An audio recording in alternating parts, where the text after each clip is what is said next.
Hello everybody and welcome to another Peteman Reviews. Today we're going to review the Generation 1 Power Master Dreadwind. We'll start in jet mode and we'll view him to robot mode.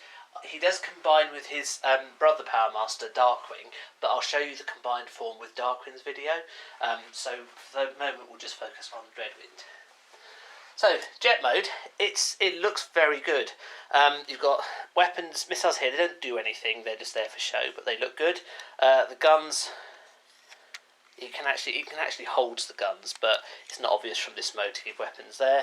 You've got a nice little seat in there, which is a nice touch, and stop for the Power Master to ride as well.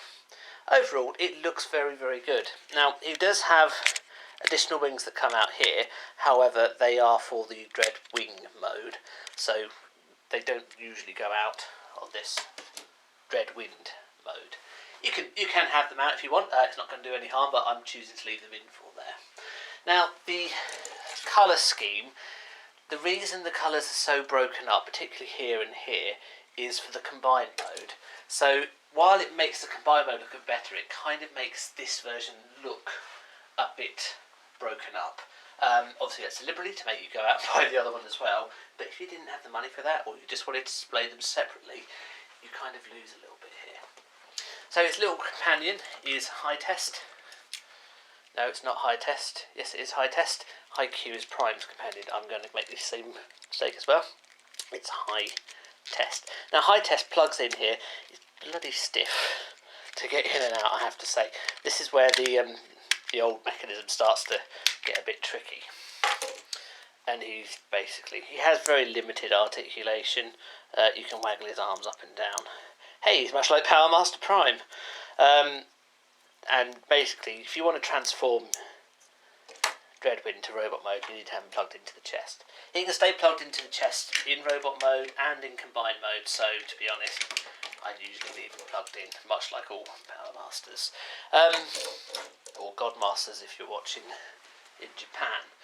So, transformation-wise, it's not too bad. One of the relatively simple ones. This bit, you can see there's obviously a joint here, so we flip that up and it goes up like that. Now, this part moves forward, and this is what you need the engine plugged in for in order to make this manoeuvre. If you don't, then you can't move these bits forward. You begin with by just flipping the wings up like that, and then you move it all forward. What you can now do is with this forward, the arms then move up, out of the way, so you can swing the legs around, like so. These intakes now become his feet. There we go.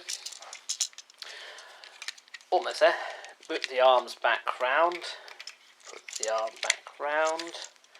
You can alter the gun down like that and just rotate the arms. You can obviously do this by taking the guns out as well, but there's no need to. And then this just flips down.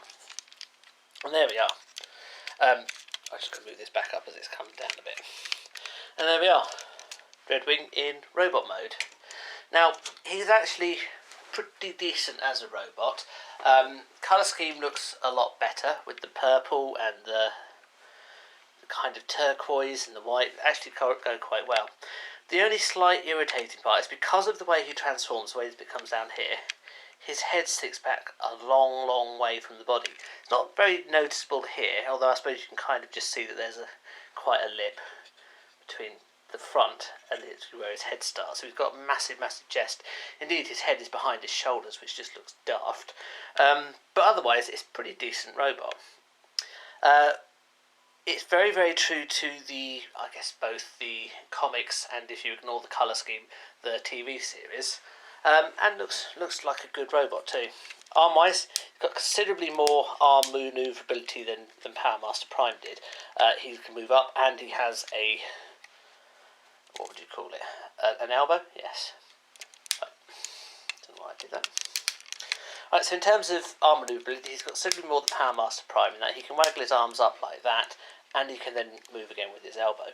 The gun kind of gets in the way of the joint there, however, he does still have the ability to move up and down.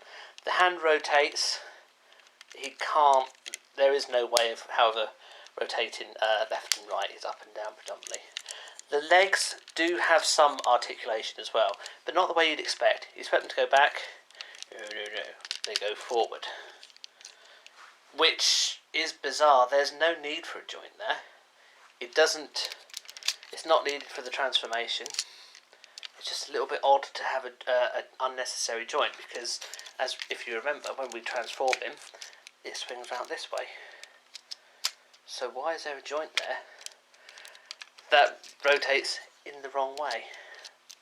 Bizarre. And there's no way of turning the leg around either. Maybe that was a function they were going to have, or maybe it's just a simple putting to get error when building him. I don't know. Otherwise, it's a great toy. It looks particularly good. He looks good in robot mode, he looks good in jet mode. Size-wise, he compares very well with something like Legends Headmaster Scourge. The two are pretty much the same size, with Dreadwind being a little bit higher. And he also compares well with Darkwing, as you would expect. Obviously Power Master Prime towers above them, but you would expect that in Power Master mode. He doesn't when he's just in Mini Optimus Prime mode. Dreadwind is a decent Transformer. There's no getting away with that. He has some flaws, as do all Transformers of that particular era. I think they put a little bit more work into him than they did with Power Master Prime. I think Power Master Prime, I suppose they didn't have to put as much work, so they do, hey, it's Optimus Prime back, people are going to buy him no matter what we do, and then they put in the gimmick with him combining into his trainer.